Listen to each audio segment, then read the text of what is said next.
বলেছি আমি পেঁয়াজ মাছ করছি এরা এমনি তাদের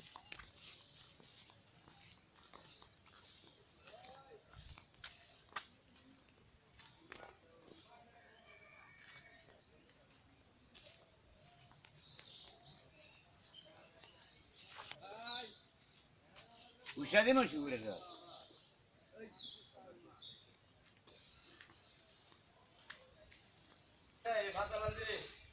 বাগান